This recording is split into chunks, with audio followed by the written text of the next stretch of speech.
মুন্সিগঞ্জের চরকেওয়ার ইউনিয়নের ছোট মোল্লাকান্দি এলাকায় আধিপত্য বিস্তারকে কেন্দ্র করে আওয়ামী লীগের দুই পক্ষের সংঘর্ষে গুলিবিদ্ধ হয়ে একজন নিহত হয়েছে, আহত হয়েছে অন্তত ৬ জন। পুলিশ ও প্রত্যক্ষদর্শীরা জানা আধিপত্য নিয়ে এলাকার আহমেদ গ্রুপ এবং মামুন গ্রুপের মধ্যে দীর্ঘদিন ধরে বিরোধ চলে আসছে। তারা দুজনই আওয়ামী লীগের রাজনীতির সাথে জড়িত। পরে আহমেদ গ্রুপের লোকজন মামুন গ্রুপের লোকজনের বাড়িঘরে হামলা চালায়। এ সময় উভয় পক্ষের সংঘর্ষে দুজন গুলিবিদ্ধ সহ অন্তত ৬ জন আহত হয়েছে। স্থানীয়রা তাদের উদ্ধার করে প্রথমে মুন্সিগঞ্জ জেনারেল হাসপাতালে ভর্তি করে। গুলিবিদ্ধ মোহাম্মদ রাব্বি এবং পারভেজ খানের অবস্থা আশঙ্কাজনক হওয়ায় ঢাকা মেডিকেল কলেজ হাসপাতালে নেওয়ার পথে পারভেজের মৃত্যু হয়। পরে পুলিশ গিয়ে পরিস্থিতি নিয়ন্ত্রণে আনে। এলাকায় থমথমে পরিস্থিতি বিরাজ করছে। এই ঈদে দেশ জুড়ে কেনাকাটার ফুর্তি হবে শুধু বিকাশে, সাথে ডিসকাউন্ট কুপন, ইনস্ট্যান্ট ক্যাশব্যাক। ইসরায়েলে আক্রমণ না চালাতে ইরানকে আবারও সতর্ক করেছেন মার্কিন প্রেসিডেন্ট জো বাইডেন। হোয়াইট হাউসে সাংবাদিকদের প্রশ্নের জবাবে তেল আবিবের পাশে থাকার প্রত্যয় পুনর্ব্যক্ত করেন তিনি। মার্কিন প্রেসিডেন্ট বলেন, ইসরায়েলকে রক্ষা করতে ওয়াশিংটন সবসময় সহযোগিতা করবে। ইরান কখনো ইসরায়েলে হামলা করে সফল হতে পারবে না বলেও মন্তব্য করেন বাইডেন। গেল 1 এপ্রিল সিরিয়ায় ইরানি কনসুলেটে হামলায় অভিজাত বাহিনী ইসলামিক রেভলিউশনারি গার্ড IRGCর 2 জেনারেল সহ 13 জন নিহত হয়। এরপরই এর কঠোর বদলা নেওয়ার হুমকি দিয়ে আসছে তেহরান।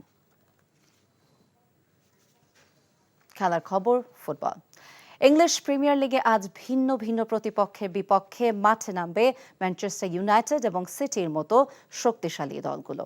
ইতিহাদে আজ রাত 8টায় লুটন টাউনের বিপক্ষে খেলতে নামবে সিটিজেনরা। এই মৌসুমে লুটন টাউনের বিপক্ষে 2 ম্যাচেই জয়ের দেখা পেয়েছে পেপ গার্দিওলার শিষ্যরা। 31 ম্যাচে 70 পয়েন্ট নিয়ে এই মুহূর্তে পয়েন্ট টেবিলের 3 নম্বরে অবস্থান করছে ম্যানচেস্টার সিটি। এদিকে আজ রাত 10:30টায় রেড ডেভিলদের আতিথেয়তা দেবে বোর্নমাউথ। গত ডিসেম্বরে 2 দলের সর্বশেষ দেখায় বোর্নমাউথের কাছে 3-0 গোলে হেরেছিল ইউনাইটেড। তবে পরবর্তী মৌসুমে চ্যাম্পিয়ন্স লিগের জায়গা নিশ্চিত করতে জয় ছাড়া বিকল্প নেই এরিক টেন হাগের শিষ্যদের।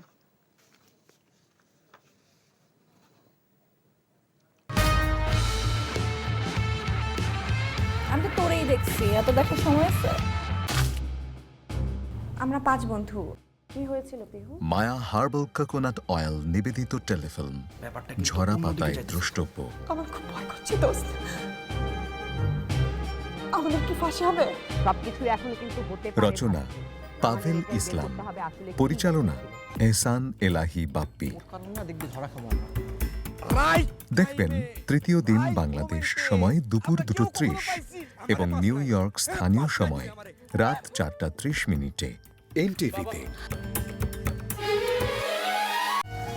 মায়া হার্বাল কোকোনাট অয়েল, চুল পড়া রোধে পার্মানেন্ট সলিউশন। এই ঈদে দেশ জুড়ে কেনাকাটার ফুর্তি হবে শুধু বিকাশে, সাথে ডিসকাউন্ট কুপন, ইনস্ট্যান্ট ক্যাশব্যাক।